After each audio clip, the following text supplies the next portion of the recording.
वीरेंद्र जी, आज आपका रोहतक आना हुआ है। आप रोहतक लोकसभा के इंचार्ज भी हैं, तो आज आपके आने का क्या कारण है?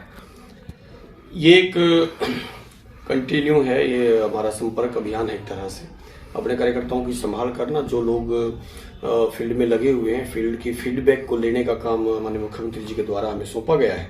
तो आज उसी फीडबैक के जरिए लेने के लिए और मैं यहाँ पर आया था। तो यहाँ सभी मंडलों के मंडल अध्यक्ष और पार्टी के और अन्य अधिकारी यहाँ पर उपस्थित थे और उनसे सामान्य नीचे आम जनजीवन में किस प्रकार की समस्याएं हैं, क्या कोई अन्य विषय हो सकता है जिसको हम सुधार की ओर लेके जा सके, ऐसे इन विषयों पर चर्चा करने के लिए आज मैं यहाँ पर आया था।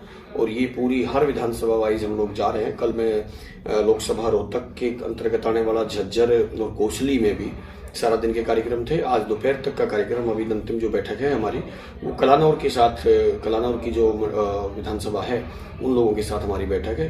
तो ये कार्यक्रम के लिए हम आए थे, जहां लोगों से हमने चर्चा करके और हमारी स्कीम्स है, सरकार के 9 वर्ष पूरे होने पर हमने एक तुलनात्मक अध्ययन, किस प्रकार से सरकार ने काम किए हैं, पिछली सरकारों ने क्या किया और इस सरकार ने क्या किया, वो एक बिल्कुल न्याय संगत तरीके से हमने प्रस्तुत किया है कि किस में हमारी जो पीछे जो किसानों को देने वाला जो बजट था आपदा के अंदर, वो 10,000 प्रति एकड़ होता था। हम लोग इस सरकार ने हमने 15,000 रुपये प्रति एकड़ किया है। ऐसे ही पिछली सरकार में 1158 करोड़ रुपए ऐसे आप किसानों के खाते में आपदा के समय में दिए गए थे। 10 वर्षों में हमने 11,000 से अधिक करोड़ रुपए का और किसानों के खाते में देने का काम किया है। तो ऐसे ही अनेक बातें हैं जो हम यहाँ कार्यकर्ताओं के सामने आज चर्चा की और ऐसे एक बुकलेट जो हमने सभी को PDF फाइल और डायरेक्ट उसकी कॉपी हमने यहाँ पर कार्यकर्ताओं को दी है। कार्यकर्ताओं को का कैसा रेस्पॉन्स आपको मिला है? कार्यकर्ता बिल्कुल उत्साहित हैं और एक तरह से हमने ये जो कार्यकर्ता हैं ये एक ऐसे नई राजनीतिक परंपरा के वाहक बनकर के काम कर रहे हैं कि पहले जिस प्रकार से वो एक तरह से, एक कहावत है ना कि इसके कौड़ा पूजने का एक काम होता था, तो ऐसे कौड़े पूजने का काम नेताओं के जाके मत्थे टेकने के काम होते थे पिछली सरकारों ने।